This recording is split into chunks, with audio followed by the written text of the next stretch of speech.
Opinionated Faxx. Got the boys here. Somebody yawning loud as hell down there. But what's up, man? I got Soul Toast, Mr. Who's a B, and I got Mr. MVP in the top right there. How y'all boys feeling? Feeling good, man. How about yourself? Hey, I'm living. MVP, man. How you doing, dog? I'm good, man. Ready to get this NCAA bracket started. Oh, yeah, I'm with it. It's gonna be pretty difficult this year without the top teams up there. Hey, look at it. Duke might still get in there, so we ain't gonna talk about that right now. That's not on the topic. Hey, Mr. Who's a B, what's up, man? How you feeling? Feeling good. The NIT tournament finna be lit. Lit. I'm with it. Hey, so here we are back again, man. We're about to talk about incoming draft class. We're looking at defensive backs this time, all right? So top 5 defensive backs that I have on the board right now. We're looking at Patrick Surtain from Alabama, Caleb Farley from Virginia Tech. I remember he sat out, so we didn't have much to see on him this year. And we got J.C. Horn, South Carolina, Tyson Campbell from Georgia, and Aaron Robinson from Central Florida. Now, these boys have all been playing good ball. I mean, some of them did sit out, so they, because of COVID, so other things happen. So we got limited film on them this year, but, their body of work is still there. All right, so looking at this top 5 or whoever else you have as a dark horse, who right now is your top pick right now? And I'm going to go with Mr. Who's a B. Since you fresh out up, man. What's up?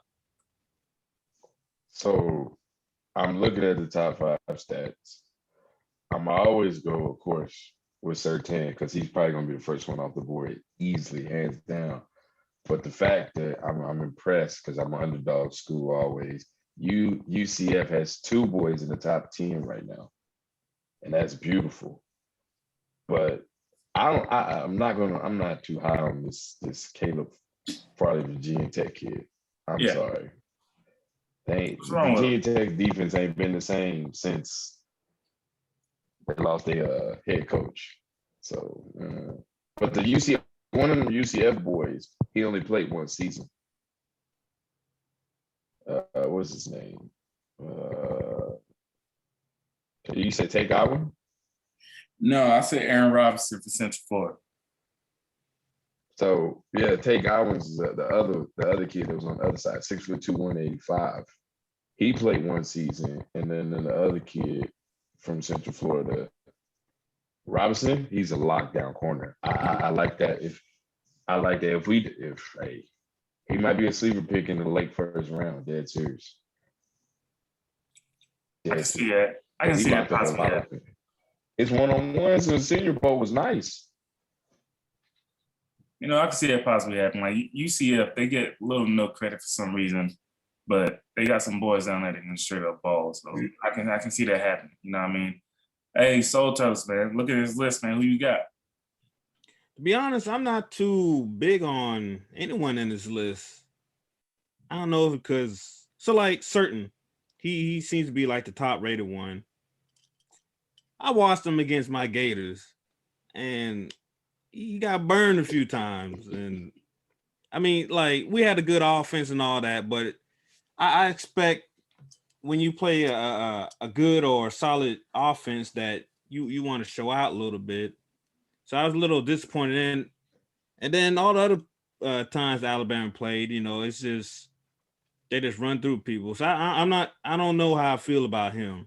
And the Caleb guy from Virginia Tech, I think he only had 1 good season.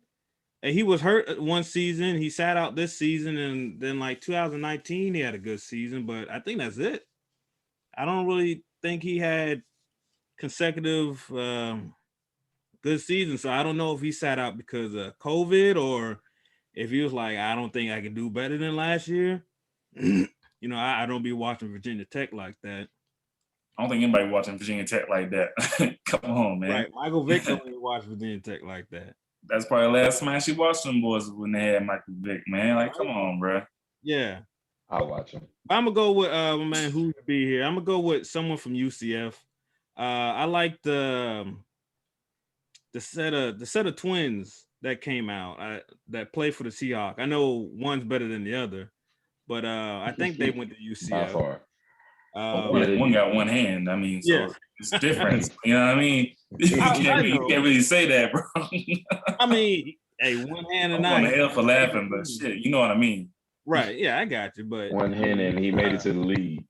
I mean, Facts. he made to the league, and but still, his brother, that's the better of the two. He's a good corner, or Yeah. DB anyway. So, but I think he might be up for free agency.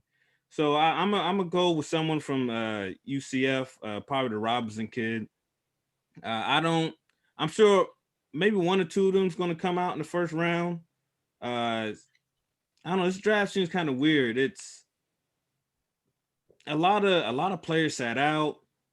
And like I don't really trust these pro days. It's going to be quarterback heavy Yeah. because apparently the next draft don't have good quarterbacks. So the 4 or 5 might go in the top 10 in the first round. So I don't know where these cornerbacks and DBs are going to go, but I'm gonna put my dark horse money on one of the ones from UCF because from what I've seen in the Florida Alabama game, I don't know if I trust certain that like that. I can feel that. I mean, once you look at this is his body of work, though. I mean, he played for Alabama, but you know how some corners are. Let's not forget D. Milner from Alabama. He showed that he was a true bust when he got to the league. You know what I mean? So anything can happen with these He corners. played for the Jets, bro. It was the Jets, but so what? Jamal Adams played for the Jets. You forgot that? Jamal Adams is a strong safety playing linebacker. He misses a lot of stuff, but he was a bright spot in Seattle, I guess. He's a bright spot. I think he's overrated. I'm sorry. Hey, MVP, man. 2 of these corners on this list, you know, Georgia's had the opportunity to see quite a few times. So what do you think? Who do you think is that top pick? Well, this Caleb Farley guy only had one good year. Like he said that he was hurt a lot, and then of course he set out for COVID this year. But evidently the pros like his speed, size, and evidently he got ball skills. I don't know how you tell somebody got ball skills if he's not on the field playing. But Patrick Surtain, man, I ain't gonna penalize him for the SEC championship game. Everybody played terrible on defense that game on both sides, so I'm not gonna penalize him just for that one game. He's been pretty good since he's been there. If I'm not mistaken, he started since day one. If I'm not mistaken. Yeah. Of course, he got DB in his bloodline too, so that don't hurt. But I want to talk about the Georgia guys. Oh, go ahead. What's up, Tyson Campbell? For some reason, Tyson Campbell is ranked high. I'm not sure why he's ranked that high. I like him, but I don't think he's a top 10 corner. Eric Stokes, however, probably bring him a lot of money in the pro day. Eric Stokes, he was the one that ran the 4.2, right? Yeah, I think he ran, third or fourth fastest of all time. Mm-hmm. So I think he might have moved ahead of Tyson Campbell. I think he may go before Tyson Campbell since the NFL loves speed. So but you know what I mean? But look, man, I'm like scared to draft those corners that had like those blazing 40 times for their pro days or for the combine. What was the dude name? He played for I think he went to go play for the Raiders. You know, he had a fast 40 and he ended up slipping into the first round, but ended up turning out to be a bust. You know what I mean? So I'm kind of skeptical when I see that. I can vouch for this dude. He's better than Tyson Campbell. He ain't got the size Tyson Campbell. That's the problem. But he's better than Tyson Campbell. Yeah, because Campbell's about what, 185. But how big is Stokes? Campbell, I wouldn't be surprised if Stokes is under 6 feet. Oh, wow. But Tyson Campbell, he got the size, but he ain't got the ball skills. And he got the speed too, but he didn't show me anything in college. I thought he was going to come back for another year, maybe 2 years, because I think he needed the experience. So what do you think, though? I mean, as a Georgia fan, you watch this guy a lot. Now, will he be like a handsy corner? You know, like we see in the league a lot. Like these guys don't really pay attention to, you know, quarterback where he's throwing the ball. They just want to play the receiver. How do you feel about him at the next level? What he showed in college, he tried to make up with his speed, and teams like Alabama expose him. Yeah. I don't know if y'all saw the Alabama Georgia game early in the year. The second half, they made adjustments, man, and they burnt that dude on double moves every time. I'm like, you gotta be kidding me, man. You got burnt all the way to Stone Mountain. Tell you. So the speed only so much, man. You gotta have technique. Exactly. And you know what? And looking at this list, like I'm gonna go with my pick. I'm gonna go with Aaron Robinson for Central Florida. I don't know. Them boys work. They actually pay attention. They actually learn the game. They pay attention to the quarterback a lot. Patrick Surtain, he didn't have to do much. And this is why, that's my only knock on him. He didn't have to do much because Alabama already had a good front seven. You know what I mean? So they were already getting to the quarterback, getting in the backfield. A lot of those throws were rushed. And I can say that watching the Auburn game. Yes, Bo Nix sucks. He sucks. Long live Bo Nix. Yeah, to hell with Bo Nix. But I hope he starts. but look, man, the Alabama front seven is just really, really good. So when I look at these corners, sometimes I'm like, okay, maybe he's not being tested like these other corners are. So Aaron Robinson, I think he's been tested. But my dark horse corner, though, is from South Carolina. I'm kind of glad Scotty's I ain't gonna give this dude no credit. His name is Israel Makumu or something like that. I cannot get his last name, but I know you. Look, MVP. I know you remember him because he had a great game. Great game. He's damn good. Yeah, see, he got the size. He's 6'4", 205. He's not even listed in the top 5, but I think he might slip to like maybe the second, third round. He's a player, I think, yeah. That's big. It's not J.C. Horn? It's not J.C. Horn. J.C. Horn is 6'1", 205. He's like the third-rated overall corner, second or third rated, depending on how you look at it. But I don't know. This guy, Israel Makumu, that boy can play. He can play. At 6'4", he got the length. I mean, he really doesn't have to play, through the receiver. He could just look back. He can watch the quarterback because he got the length to catch up, to knock anything down. I don't know why he doesn't get enough credit. Maybe because his interceptions were down. I think he had like maybe 4 this year, and like 4 last year. He played for South Carolina, and they had juice. Yeah. That's crazy because J.C. Horn allowed the lowest completion percentage in the SEC. That's crazy. So the dude you're talking about, I don't even know who that is. They had a good defensive coach. A great defensive coach. Let him go. Yeah. But see now, and like what you just said, like you didn't even know who he was because J.C. Horn was playing so well. And he got overlooked because of J.C. Horn on the team. But look, at 6'4", 205, he can be like another Richard Sherman at next level. I give him that kind of credit. I think he can be kind of that good, especially in a zone-based system like Richard Sherman. He'd be really good. But that's what I have as my dark horse. Like, I don't know if y'all do. Like, hey, Saltos, you have any dark horse candidates for cornerback? No, not really. I wanted to bring up J.C. Horn though. I don't know. I like his dad as a player growing up. Growing up when I was watching him. So I always like them kind of stories, especially when the son has the talent to be as good as dad, even though they play different positions. Joe Horn was a wide receiver. He made multiple Pro Bowls. So I'm gonna keep an eye on J.C. Horn just because of that. And the fact that he came from South Carolina. I'm not a South Carolina fan, but I was born here and I live here now. So I'll be keeping an eye out for him. But my dark horse, I'm gonna stick with the one of the UCF cats. I don't know. I got a good feeling about both of them. All right. Wait, so this list right here, that's part of the top 5. And I think all 5 of these corners will go in the first round. We can probably say, I hate to say it, I think all 5 will go in the first round. I think the first round is really going to consist of a lot of quarterbacks, cornerbacks, and linemen. Yeah. I don't think a running back will be taken in the first round. Najee Harris has a chance to be the running back taken in the first round, but I don't think it will happen. So he's looking at those major positions. So out of this list, in the first round, they're going to get drafted. Who has the better rookie season? MVP. That's difficult right there, man. Because Pat Surtain been playing in like a pro-style defense for 3 years. All right. Is it 4 years? It may be 4 years. I'm not sure if he can't remember came back like Najee Harris did. Because a lot of those guys came back, like Najee Harris. They all came back. I'm gonna go with Pat Surtain. I'm not sure. I haven't watched the Central Florida guys. Yeah. So I don't know too much about them. So I'm gonna go with Pat Surtain. Pat Surtain. Hey, is that what Mazon went? So what? Is that what school Mazon went to?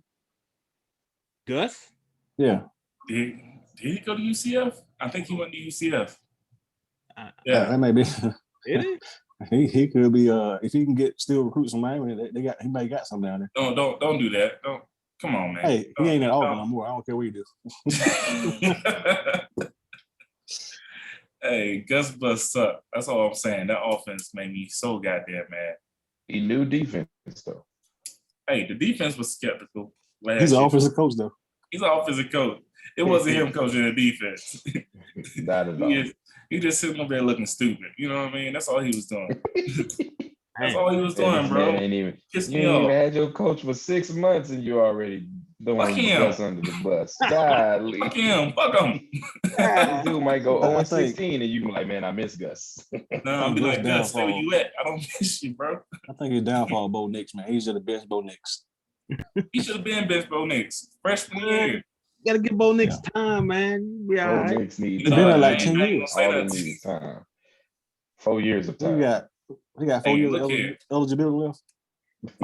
We may have started Bo Nix, but you're the same. Florida's the same team that started Felipe Franks over Kyle Trask. My bad, There's a Trask. reason. Felipe Franks Can't when really he come was up with a bad. reason, but there was a reason. Felipe Franks It was wasn't a bad. He just dumbass took, reason. Felipe wasn't wasn't bad, that bad. Felipe he took a lot wasn't of Bo chances. Nix bad, bro. They just really wanted another Right. 10 people running and throwing, and that's what Felipe wasn't great in either, but he could do both. He could run and throw You somewhat. just said he wasn't great at either. What was the purpose? He was good enough at either. Like, you don't understand, like since Tebow left, we haven't had anyone at quarterback. Y'all And been like praying. No, they haven't. we had, I forget his name, his last Apple something was good Y'all at had quarterback. Brandon Harris. He got busted for PEDs. Then he transferred somewhere else. So when Felipe Franks came in and he was somewhat decent, it was like, oh man, we got a chance. But then, just watching him, it was false hope. That's all it was. False motivation, false hope. Kyle Trask came in, blew it up since he started. So, Yeah. but now we're back to square one. We blew don't it up. really have anyone else, so it's whatever. Gotta He's pray. still trying to find that Cam Newton again. Oh, yeah. But hey, Soltos, back to our question that was at hand. Who has the better rookie season out this list? Just like with all these draft picks, it all depends on where they go, who drafts them, and what There you kind of go. scheme they go into. But I know I was dogging him early, but I'm gonna have to go with Patrick Surtain. He does seem the most ready because of the defense and the pro style in Alabama. But it all depends on where these cats go and what kind of coach they have. If they're really going to put them in a position to do the best they can. I know they were talking about some of these cornerbacks. They're going to talking about already moving to like safeties, and it's like, man, they even came in the league yet and show what they can do as a cornerback. So it all depends on where they go. But just off of talent and what I've seen from Alabama, I'd have to go with Patrick Surtain. I think he's the second. I think his dad was also in the NFL. So Patrick Surtain. That's a good one. Hey, who's a B? What you got, bro? Out of the ones we brought up, Yes, sir. I'm gonna answer both because you didn't ask me the dark horse either. Go ahead, sir. So I'm gonna start with my dark horse. You said Asante Samuel Jr. Oh man, We talk about him out of Florida State.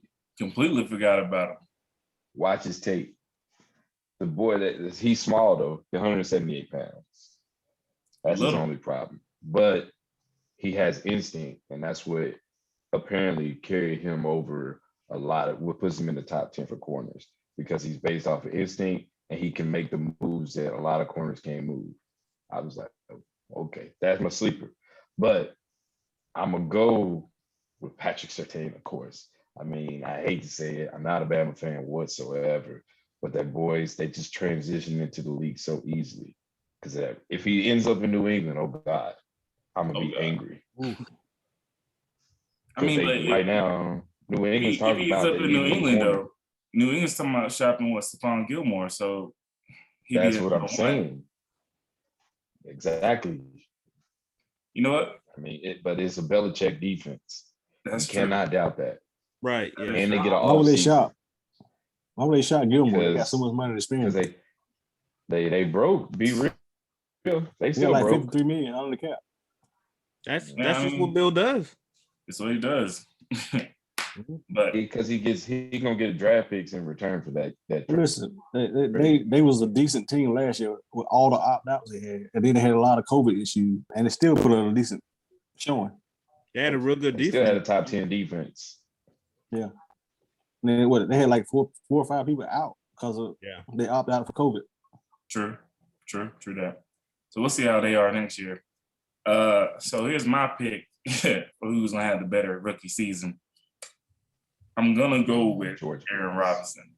I'm gonna go with him because he's not gonna be asked to start right away. I know that. I think they're gonna use him in like a nickel package or whatever. I think he's gonna thrive in that position. Wherever Patrick Surtain go, he's gonna be asked to start right away. So that's gonna be a lot on him. Yeah. And like we seen a lot of these corners, especially last year, that were asked to start right away.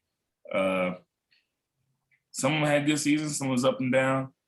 Like what's the boy that went to Tampa Bay? His dad played in Antoine Winfield Jr. Winfield Jr. Yeah. He played good, but look what position he played when he came out. He's playing safe, right? So he played good in that system with Tampa Bay. That's because he already had an established defense. Whatever team Patrick Surtain go to, more than likely is going to be in the first round. He's going to be asked to start right away. And the team already, almost all teams in the top 10 didn't have a great defense. I think we all can agree on that part. So he's going to be asked to do a whole lot right away, guarding the best receivers, that right there. I'm not saying he can't do it, but I'm saying there's a risk that he might, have a hard time with his first few games. I'm saying Aaron Robinson because he's going to be maybe playing nickel. They're going to have him come in different packages. He's going to show out. I think he has good enough talent to show out in a nickel package before they ask him to start. But that's who I got. And we can see what happens with Asante Samuel Jr. I think he will have a good season his rookie year. I mean, look, his dad's Asante Samuel. I mean, come on, man. It was legit. So we'll see how that all plays out. Brought up is a press corner, right? Who you talking about? From UCF. He's Aaron Robinson. Big time press corner. Mm-hmm. Yeah. Okay. See, and I think if he gets in a nickel system, he just plays nickel when he comes in. That's probably what's going to happen with him. I don't think no one's going to expect him to start right away. I think he'll thrive in that position. Let's say he goes to the Patriots and they keep Stephon Gilmore, and you got that little rookie running around playing the nickel. That might work out with Bill Belichick's defense. I'm looking at the top 10 picks. Oof. But that 11 through 20, 23, 24, that's where them corners going to start falling, and that's going to be nice. That's where majority of the corners going to start falling. Patrick Surtain will not be that lucky. I guarantee it. I guarantee. The Patriots have the 15th pick. They not getting Surtain. He might end up in Detroit at 7 or Philly. Oh, I heard the Patriots trying to move up. Yeah, hey, that might be a package for that Gilmore trade. They give him a call. They need to give him a call. Fab need to trade it back. Hey, look, if the Patriots move up, they're not going after a corner. I think we all can agree on that part. Yeah, they may be looking at a quarterback. They will be looking at a quarterback. They signed Cam to a 1-year deal, but I think they're going to be looking at a quarterback. Jimmy G back. They'd be all right. Go get Jimmy G back, Bill. Jimmy G need to go mess with some more prostitutes or something, or some porn stars or whatever. Porn star, Jesus. Porn stars. Let me correct myself. And Roethlisberger is the one that likes a prostitute. I knew it was one of them. I'm not going to give Ben that respect. Okay, I was in Georgia when he did it. And I think it was underage girl. Underage girl. Oh Lord, just a little. But he's still in the league somehow. Where Ray Rice get out for beating his child. Nah, Adrian Peterson beat his child. Oh, my bad. Ray Rice hit his girlfriend, who is now his wife.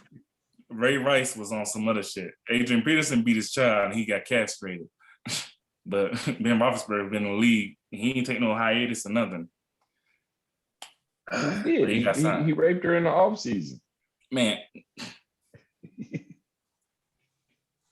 That ain't funny. It ain't funny. It's terrible. It's terrible. What's the name? Got a job. He a UCF fighter. That boy from the Cowboys. Greg Hardy? The Carolina Panthers. Yeah. That's where he belong. He gets his ass beat a lot over there too. A lot, but that's the reason why he over there. All right, hey, so that's how we're gonna end it with these cornerbacks. We got a pretty solid list. Even the ones that we all listed just now, they all got pretty good size on them. I think the shortest one there was like 5'11", but everybody else is sitting around 6'1", 6'2".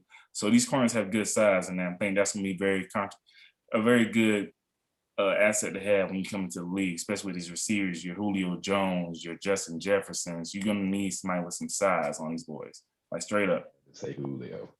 Gotta say, Had to say Julio. I got to say my dog Julio. Come on, man.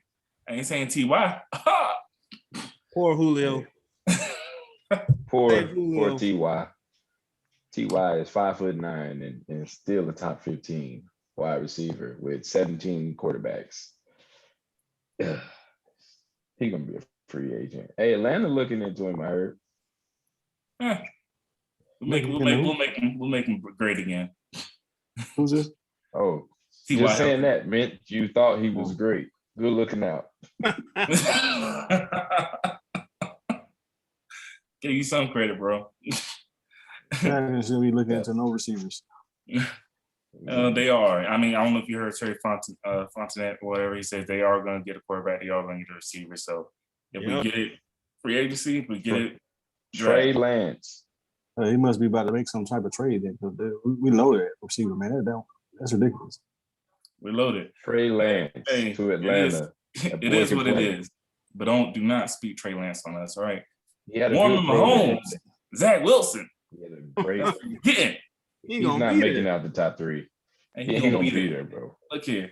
He's not Hey, man, some of the experts got Trey Lance over Wilson, which is crazy. Yeah, I don't get that.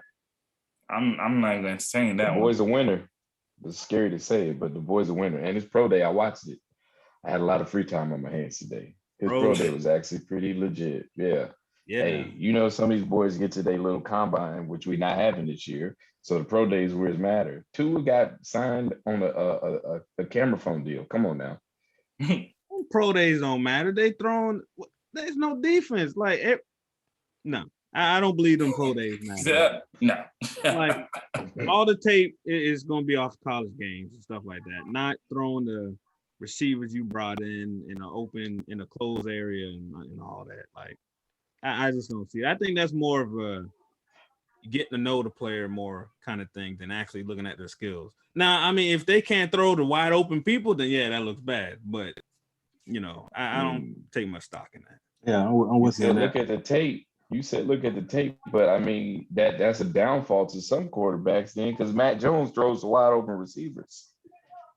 Then his pro day is gonna be exactly like that. He's gonna be throwing to wide open receivers. All right, let's end it right here. Let's end it right here. Get this segment out and get it finished. We went over the corners. Next week, we're gonna explore some more into these even more draft prospects and their pro days and just have a good look at it.